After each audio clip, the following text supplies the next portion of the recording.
Welcome back to CyberVibeCheck. This is going to be Lab 2 of our 10 series beginner-friendly cybersecurity projects. And today I'm going to be showing you how to catch a hacker the moment they touch one of your files. And it takes less than 5 minutes to set up. These are called Canary Tokens.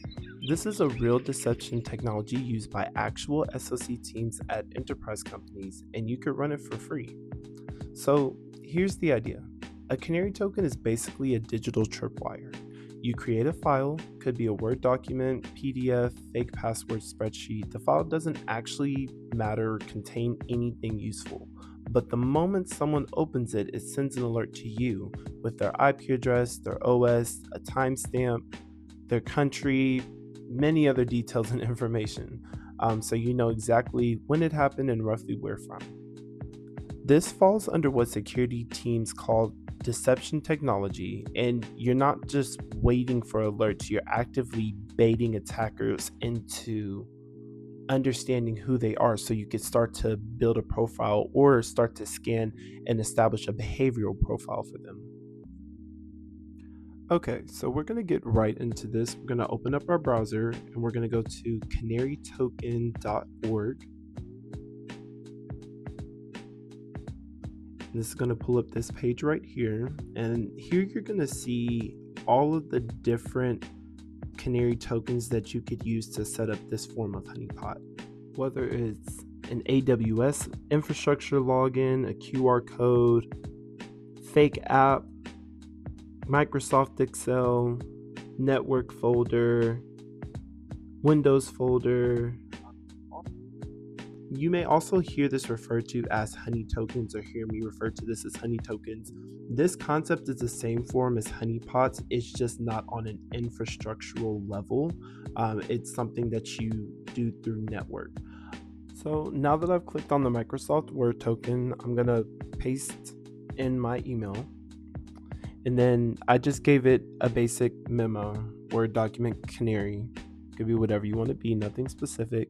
But what I want us to do is use our webhook that we created when we were doing our previous lab through Uptime Kuma.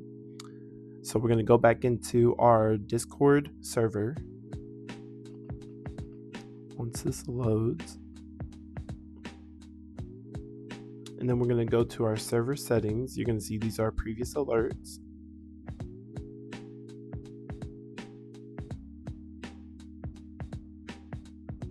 Then once again, you're going to scroll down to integrations, click on webhooks, and you're going to copy your webhook URL. Once we're back in the Canary, we're going to paste that into the webhook link. Yay! Your Microsoft Word Canary token is now active. And so from here, you could download your file to your computer.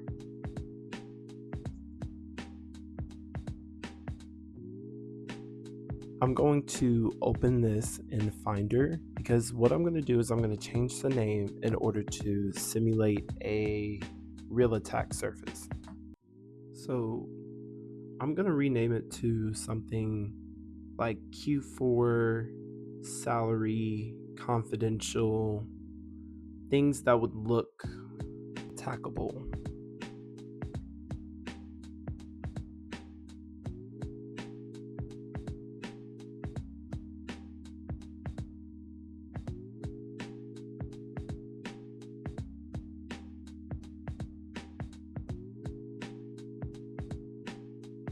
Now, I am not going to open the document yet.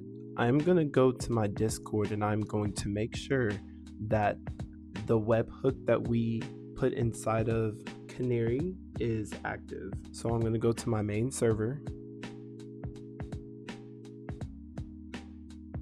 And you're going to see down at the bottom where it says Canary Alerts, this is validating the new Canary token webhook at my local time when I did it.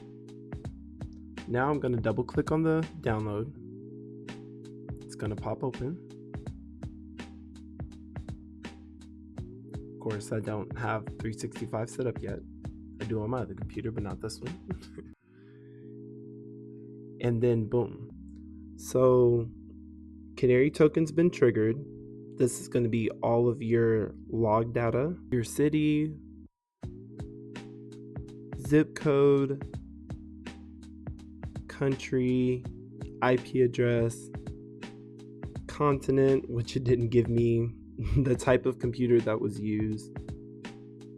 And this is where you can get and gather all the information about who opened a confidential file who clearly did not have access to do so, or was not given permission yet. So why does this matter for your cybersecurity career? Because deception technology is one of the fastest growing areas in cybersecurity right now. Companies like Ativo, Elusive Networks, and TrapX have built entire enterprise platforms around this exact concept. When you walk into an interview and say, I've actually deployed and triggered a Canary token, that's a completely different conversation than someone who has just read about it.